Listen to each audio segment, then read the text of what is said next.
大家好，我是张大刚，今天继续给大家带来古早经典热血格斗番刃牙。话说刃牙挑战夜叉元，差点被打爆中之后，就进入了狂吃狂喝狂锻炼的模式，跨过人体极限，成功激活脑飞。但是这还不够，他还没有跨过最后一道障碍。刃牙站在高高的悬崖上往下望去，悬崖深不见底，让人心生恐惧。他深吸一口气，纵身跃下，在悬崖下做垂直落体运动。人在面临死亡的瞬间，会看见自己生涯的全部，那种集中力要远远超过运动神经。如果没有那种生死关头的集中力，就注定了一辈子只能是个平庸的人。刃牙下去的过程中，不断的撞上凸起的岩石，再这样下去，没等他掉底，他就先撞死了。刃牙在一瞬间失去了意识，他似乎进入了一个玄妙的世界。再睁开眼的时候，刃牙迅速蹬住一边墙壁，缓冲冲击力，掉入了崖底湍急的河水中。上岸之后的刃牙高兴的仰天长啸，顿时觉得自己腰不酸了，腿也不疼了，马上就能飞上天，和太阳肩并肩。你们的动画片是没有一个尊重一下牛顿的是吗？刃牙跳完崖之后的第一件事就是去夜叉岩门口蹲点。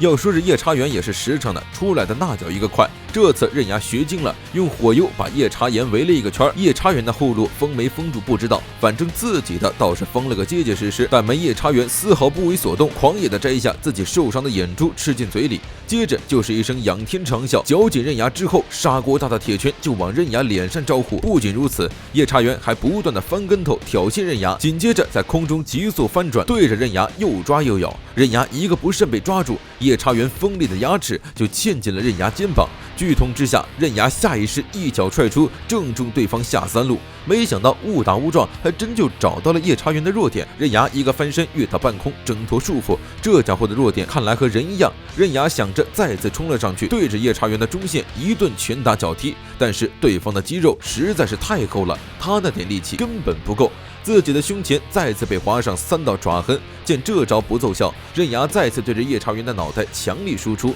，3记重拳下来，夜叉元应声倒地。刃牙高兴的手舞足蹈，骑在夜叉元的身上狂揍对方脑袋，但谁能想到几拳下去，居然把猴给打醒了呢？夜叉元抱起刃牙往地摔打，刃牙被撞进石壁，埋在了石块里，只能无力的大喊救命。这个怪物实在是太可怕了，刚爬了2步，就又被夜叉元提起来摔打，并掐住了脑袋，看上去要给他来个爆头。好在危急关头，刃牙的脑飞被激活，伸手划伤夜叉元的脸，成功脱险。就在此时，安藤提着猎枪腰缠炸药前来救场。他养完伤回来之后，发现自己家里的200公斤粮食全被刃牙霍光了，就知道这个铁头娃估计又去找夜叉元单挑了。要知道永次郎都是在6年前才单杀的夜叉元，现在的刃牙不就是去找死的吗？顺着火光的方向，安藤找到了被毒打的刃牙，他正要开枪打死夜叉元，却被刃牙阻止。他们双方在进行决斗，不需要别人插手。夜叉元也跟着大吼一声，再次扑向刃牙，一人一猴，你来我往，不分上下。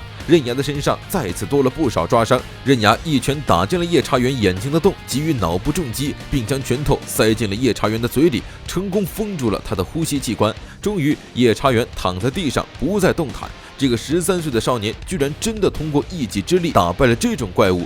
刃牙激动的大喊：“我是这山里最强的生物！”而夜叉元在清醒之后一言不发地走进了山洞。刃牙愣住，他突然明白过来，他只不过是在虐待一只想要自由生活的生物而已。安藤问他想不想去夜叉元居住的洞穴中看看，有一样东西需要他送给夜叉元。刃牙来到夜叉元的洞穴，里面整整齐齐摆放着所有夜叉元的尸骨。刃牙打败的那只正坐在洞中，刃牙将一个头骨交给他，那是6年前永次郎摘下的夜叉元老婆的脑袋。夜叉元将脑袋安在了老婆的尸体上，看到这一幕，刃牙忍不住哭了起来。他感谢夜叉元让自己变得强大。夜叉元向他伸出手，将自己的一颗牙齿送给了刃牙。修行结束之后，刃牙离开了山里，他发誓自己再也不会输给任何人。再说花山这边，在刃牙门口蹲了好几天也没见到人之后，终于选择放弃了。但前脚刚走，后脚刃牙就回来了。同时等候多时的利古川将刃牙带到了朱泽宅邸。在刃牙打猴的时候，柴可夫已经打败对手，拿到了中量级拳王的冠军。回看比赛录像，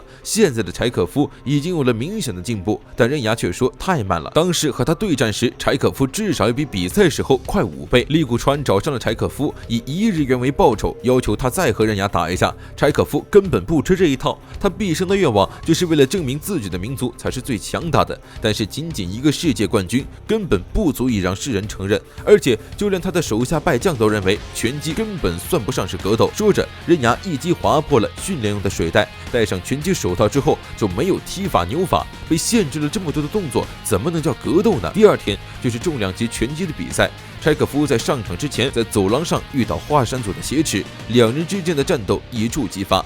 华山依旧是完全不设防，任由对方打脸，自己则是在默默蓄力，威力强大的一拳在墙壁上锤出深坑。紧接着，他伸出双手捏紧了柴可夫的手臂，随着一声剧烈的爆炸，柴可夫的整只手臂都被捏碎了。但即使这样，柴可夫也没有放弃，被华山一拳打飞，意识模糊。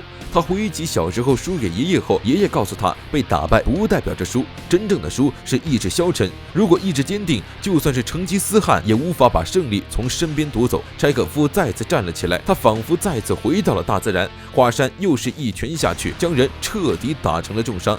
在家里守直播的刃牙愣是没看到柴可夫出场，没想到过一会儿急报称柴可夫被袭击无法上场。李谷川一听就知道坏了，估计是华山搞的事。原来他在之前找过华山一次，说刃牙要找柴可夫打架，让他俩的决斗先缓缓。华山肯和刃牙打架，纯粹是因为李谷川忽悠他，打完之后就能见到永次郎。一听时间要推迟，华山表面上啥也没说，背地里悄咪咪的把人搞残，人家打个拳招谁惹谁料受这份罪。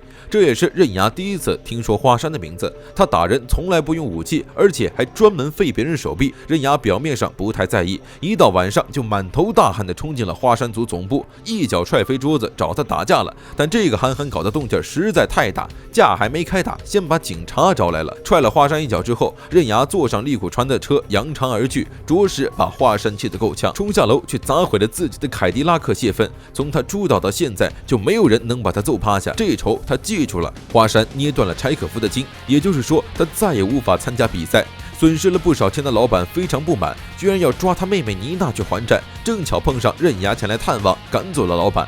他将自己要和华山决斗的事情告诉了柴可夫。他在面对华山的时候浑身颤抖，当然这种感情不是害怕，而是遇到强敌的兴奋。临走前，柴可夫提醒刃牙千万不要被华山抓到。同时，华山看望了自己的母亲之后，发誓要杀了刃牙。自此，华山就消失了。刃牙也不急，就像往常一样上学生活，因为他感觉得到华山就在附近，他们之间的距离越来越近了。晚上，刃牙走进一间酒吧，华山突然出现在他的身后，一拳挥了上来，紧接着就是一套可怕的连击。在中了华山一拳之后，刃牙立刻反应过来，这个人比夜叉元还要强，轻易的就突破了他的防御。刃牙没有丝毫反抗能力，被动挨打。一脚踹翻刃牙之后，华山抱起音响朝刃牙砸去，他是真的要杀了他。华山拎起刃牙就从高楼上扔了出去，这个高度掉下去，那铁定完蛋。但就在华山一脸轻松表示战斗结束往回走的时候，刃牙居然又靠着音响线爬了回来，战斗继续。